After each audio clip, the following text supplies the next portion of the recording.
everyone. Thank you for inviting me here to speak this afternoon, as I'm so grateful for this opportunity. First, I want to start off with some background about me. I'm currently enrolled in the 8th grade at the Ellis School, where I'm the middle school student council president and I'm a straight A student. I live in Shaler with my moms, Amanda and Michelle, and my 2 sisters, Sean and Cassie, and my 5 pets. I've recently found my passion, and it is crew. I row almost every day for 2.5 hours at Washington's Landing in Pittsburgh. When I am in a boat, the main goal is connection with 7 other girls rowing. I need to match the body angle of the girls in front of me. I need to push the oars at the same pace and speed as the person in front of me. Every aspect of the other rowers needs to be equal to my actions so that the boat moves as efficiently as possible. But if everyone doesn't put in full effort, or we don't resemble the person in front of me, then this results in slower boat movement. Also, someone could catch a crab and the boat movement would falter. I need to rely on my teammates in the boat, but I also need to be the best me that I can be. I need to be prepared mentally and physically. I need to be strong, but at the same time, I need to know the technique to be efficient. My teammates and I must always be at 100%, and we must trust one another because without each other, the boat cannot move alone. I am a melanoma survivor. I realize that similar to rowing, my doctors and family operate in this related fashion. If one doctor did not put in as much effort as the other, then the system would not work efficiently for my health. Or even, if I didn't pay attention, I can mess up the stroke, which would result in slower boat movement. My family and doctors were always trying their best to keep the boat moving as efficiently and as safely as they could, and in fact, so was I. The summer going into 4th grade, I was excited about school. It was the year of the big 4th grade musical, the year before middle school. As I like to call it, 4th grade was the top of the food chain. Everything was going perfect. My boat was moving fast, and I enjoyed my life at home and at school. In August, I noticed a small bump under my chin. It was about the size of a pencil tip and was the color of my skin. My mom and I thought it was a pimple, so we bought makeup to cover it. I was embarrassed by it because it was in such an awkward position, and it would just not go away. We kept an eye on it for about a month until we decided to go to my dermatologist, Dr. Garris. My mom had a feeling that something wasn't right, so we decided to do a biopsy and take it off. Dr. Garris said that it would be tested within the UPMC group and that we will get the results in a week to 10 days. Since I was busy at school, I didn't even think about the results. Soon, she became a member of my boat as I began my battle against cancer. About 2 weeks later, I remember my mom picking me up from school early. I didn't think any of it until I saw her face. Without saying a word, I knew that something was wrong. As we were driving away, she told me that the little bump was a rare form of skin cancer. I didn't know it then, but what I had was a spitzoid nevus, and they had only seen it in kids a few times before. When I heard the news, I was confused. I put on so much sunscreen that I often looked like a ghost, and I was so cautious with the sun. So I asked my mom, how? I always put on sunscreen. Why did I get it? Her reply was that it was a genetic mutation, and my body created it on its own, without my permission. My mom said over and over, don't worry, Kate, I have this, babe, I have this. What I've learned now is that when the results came back to Dr. Garris, the UPMC diagnosis could not determine if it was cancer or not. The specimen went to Sloan Kettering and then was determined to be melanoma. My mom immediately met with Dr. Garris, who, when my mom asked about melanoma, sent us to Dr. Kirkwood. He then became a member of my team and was a crucial member that helped save my life. I was soon told that I needed surgery right away to see if the cancer was in the lymph nodes under my chin and to remove the general area. When they said that to me, I was nervous. I had never had surgery before and I didn't know what to expect. I think that I got even more upset when they said I couldn't do recess for 6 weeks. That meant being alone with the teachers indoors, which for me translated to really boring. The day of the surgery, my mom and I entered the small room at Children's Hospital here in Pittsburgh with sea creatures on the walls. My mom was told to change into an all-white puffy suit that looked really funny on her, but she was required to wear it. Before we went into the room, we took many selfies to document my mom's ridiculous outfit. In the surgery room, the last thing I remember was telling my mom that I was all right and informing the nurses about my dream trip to Atlantis, and soon I was out. I remember waking up that I remember waking up after, feeling really tired. I could hear doctors talking about me, but when I opened my eyes, they immediately stopped and turned their attention toward me. Whatever I wanted, I got. Apple juice, sleep, even toys. My boat had started moving again. My cancer was on the road to leaving, and I was one step closer to being cured. All I had to do was endure it, and I would be okay. The doctors sent the tissues to the labs. They didn't know where the cancer was located until the tests came back. The lymph nodes under my skin had microscopic, irregular cancerous cells. My mom told me that soon I was going to have another surgery to get rid of the cancer for good. Because I knew what surgery was like, I was really terrified entering the room for the second time. But my mom was there to support me. She stayed with me until I fell asleep and was there when I woke up. She told me later that she had slept on the couch, which she complained wasn't as comfy, and she thought my bed seemed more relaxing. The doctors told me later that they took out the size of 2 grapes from under my chin. That really shocked me. Then the doctor put a port in my arm as well. I wanted all the cancer out of my body. Dr. Kirkwood and my mom agreed to be aggressive and not take any chances. After I recovered from surgery, my mom told me that I was going to have treatment. It was called interferon, and they gave it to me every day for 30 days straight at Children's. I thought that the surgeries was bad, and I was filled with anticipation for my first day at treatment. When I walked onto the oncology floor for the first time, I didn't know what to expect. Every time I heard about cancer, I heard about hair loss. I thought that I was going to lose most or all of my hair. On that first day, I wore a winter hat on my head, and for many times to come. I thought that with hair on my head, I was different from all the other people with cancer in the room, because I had something they did not. And I felt badly for them. I didn't know that even though I had hair and they didn't, it didn't mean that we weren't all in the same boat. I looked back at the first day and the last day, and they were similar. All the people in the room were just like me. Once they had a beginning, where their boat stopped and they couldn't find their way. But in the end, everyone in there was in my boat. We were all fighting for the same reason, which gave us all a reason to try our best and to win the race in the end. I understood that winning the race did not necessarily mean getting first place or even a medal, but getting to the end together as a team, and teammates don't give up on each other.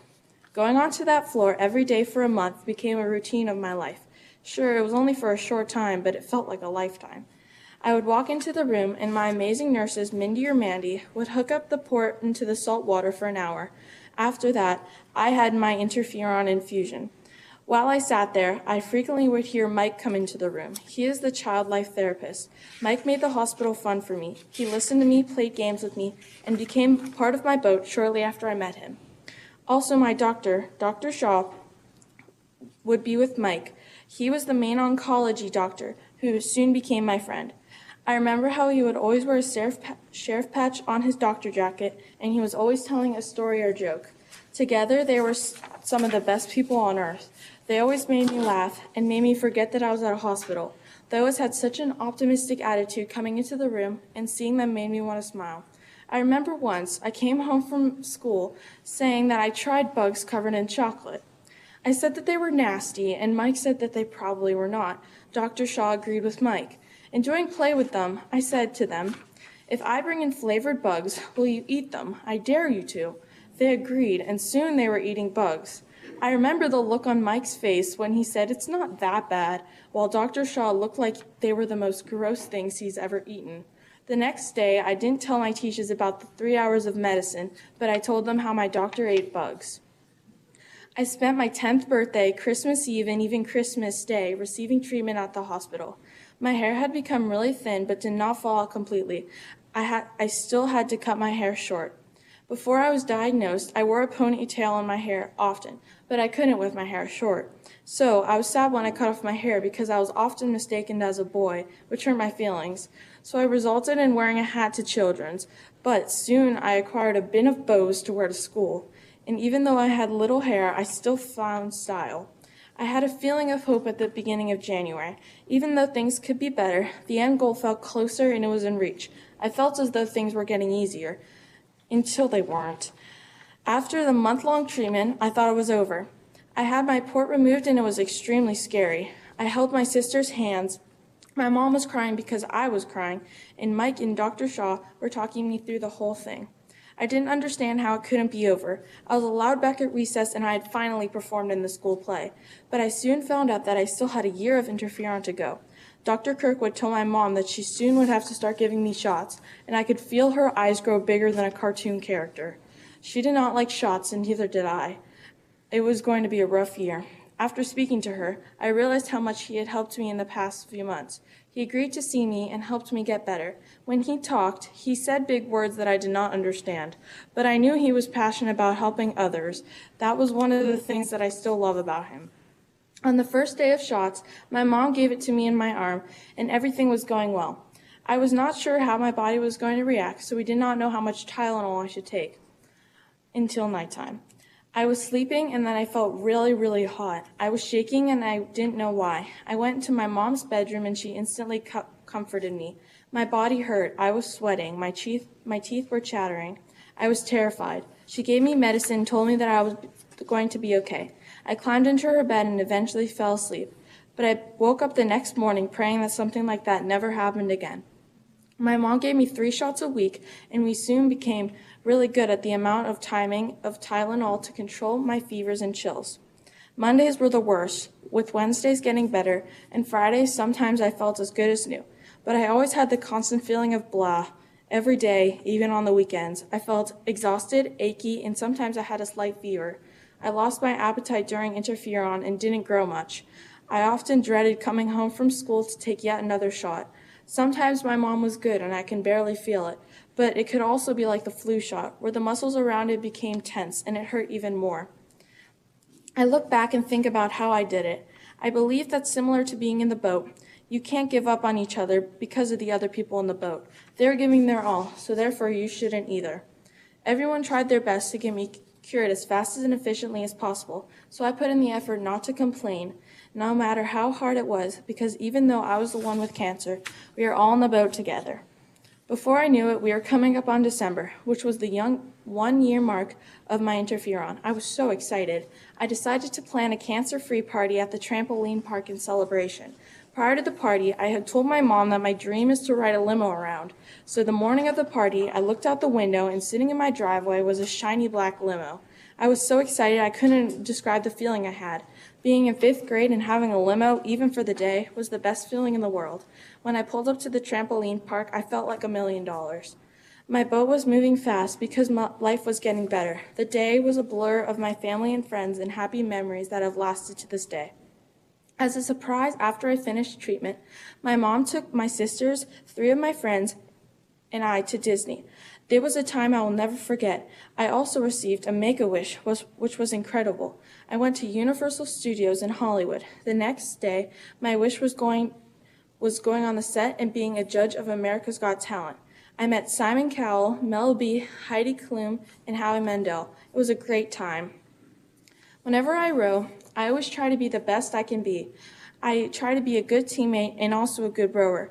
I realized that when I had cancer, everyone on my team was pulling as fast as they could. Not one person ever slowed down for a day or a rest or a break. I mean, sure, there were times that the boat slowed if one of us had a bad day, but we found a solution. My team would move around the obstacle until we started to pick up the pace again. Also, their hard work to keep rowing, to keep trying, and to never give up on the end goal, to cure me. So if you find a barrier in your way, there's always a team of people willing to get you around it. As my favorite show series says, when you hit rock bottom, there's only one way to go, up. Another positive about treatment was before I wore glasses, but after treatment I now have 20/20 vision. Now I still go to Children's every 6 months to see Dr. Brittany and to see Dr. Kirkwood at Hillman. I've had a few biopsies since then, which have all been benign. I have had blood work and chest x-rays, but everything has come back negative.